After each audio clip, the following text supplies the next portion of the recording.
in ihrer Lehre unveränderlich.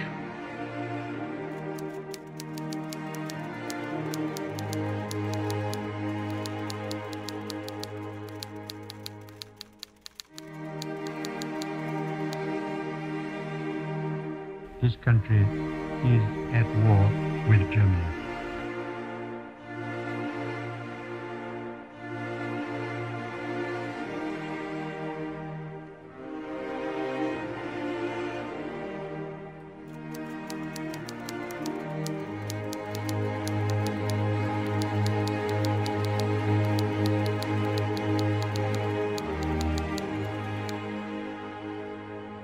O presidente Vargas, o Getúlio Vargas, na época era um ditador. Ele, desde os anos 30, quando ele assumiu o poder, ele veio, né, com uma ascensão, né, de poder. Mas é preciso lembrar que até 1942 o Brasil ainda era parceiro comercial da Alemanha, né? A Alemanha era o melhor parceiro comercial do Brasil nesse momento.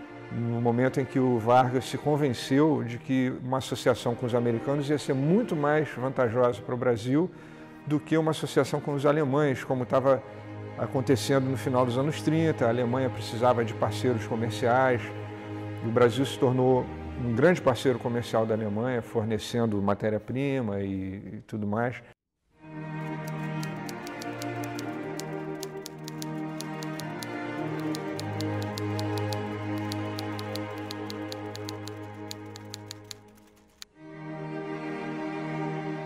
Houve uma agressão, né, em agosto de 42, vários navios foram afundados na costa do Nordeste, mais de 600 pessoas morreram. Atenção, atenção, ouvintes do Repórter Eto. O governo brasileiro acaba de declarar guerra às Nações Unidas.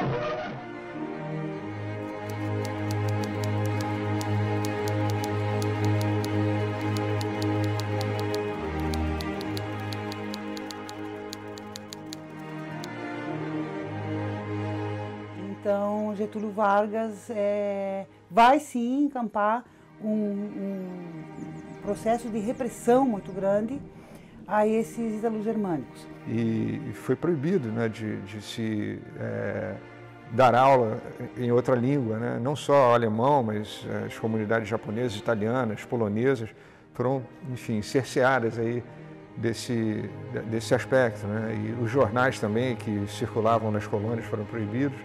Todos os partidos são extintos, né? E aí daí então o Nereu é indicado como interventor estadual e tem início então uma política nacionalizadora extremamente forte, especialmente contra essas áreas de imigração.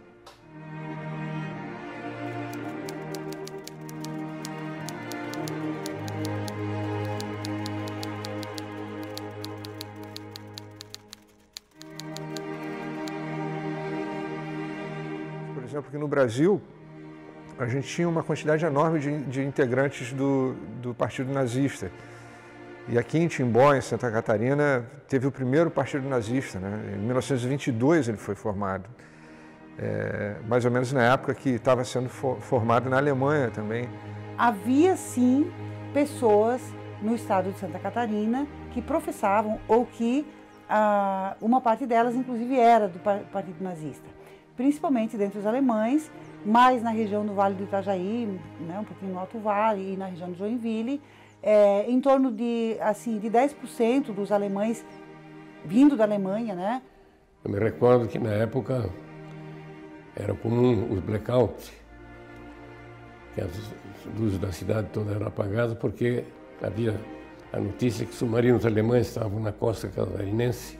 Mas eram muito mais discursos para justificar práticas nacionalizadoras do que efetivamente, né, o interesse da Alemanha nazista, né? A Alemanha nazista está muito mais preocupada com a expansão na Europa, com as tensões e os conflitos na Europa de 42. Meu pai foi procurado também para ser preso e esperávamos o pai aparecer por aí. Só apareceu depois da guerra.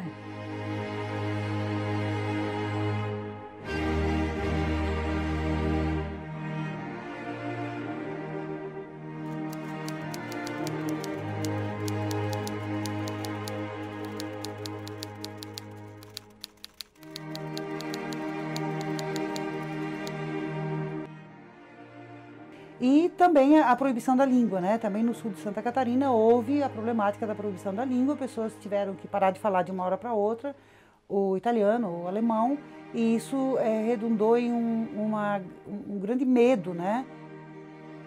Exigimos às organizações estrangeiras de caráter político, proibimos o uso dos seus distintivos e insígnias e também a publicação de jornais em língua estrangeira. Então teve esse período que não se podia falar em alemão. E em casa só se falava alemão. Então eu lembro que de noite nós rezávamos juntos e sempre aquele medo, e as nossas orações eram em alemão, e sempre aquele medo que tivesse gente espionando. E por muito tempo foi essa espionagem nas famílias para ver quem só falava alemão. Quem só falava alemão sofria as consequências.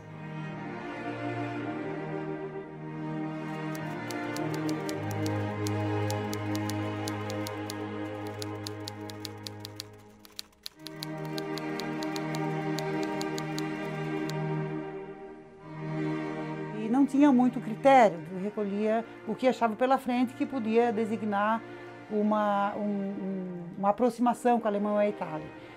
Recolhiam livros, né, fotografias e livros de monte, queimaram montanhas de livros e fotografias.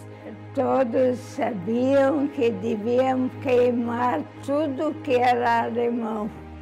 Todos os livros, qualquer folha devia ser queimado.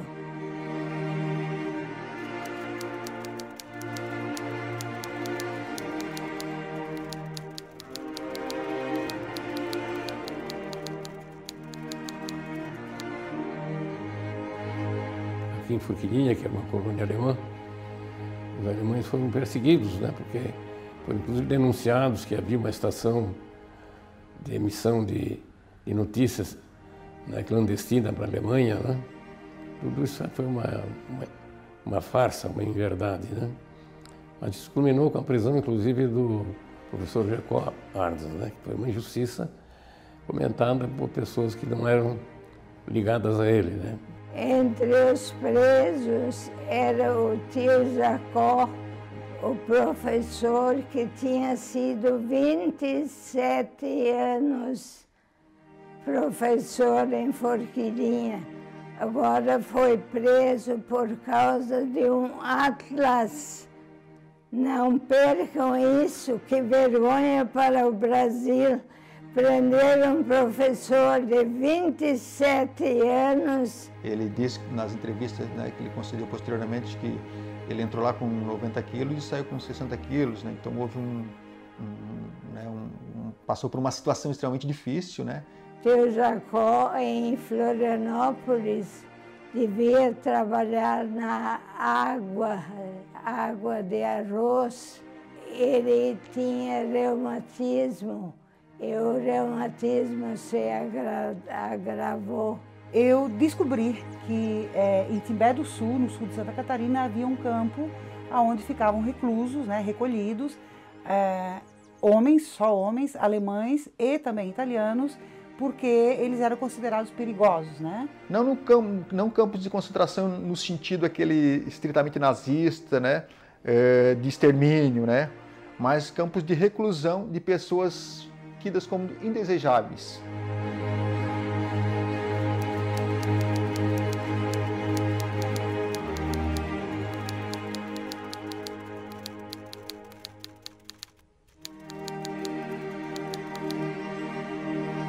Foi preciso conviver com as diferenças depois disso. Uma ideia de que valorizar o nosso passado é um passaporte para a gente ter um futuro melhor, a gente ter um presente melhor, um futuro melhor, né, para as nossas gerações.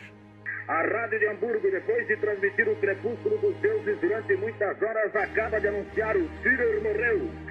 Terminou a guerra, terminou a guerra, terminou a guerra.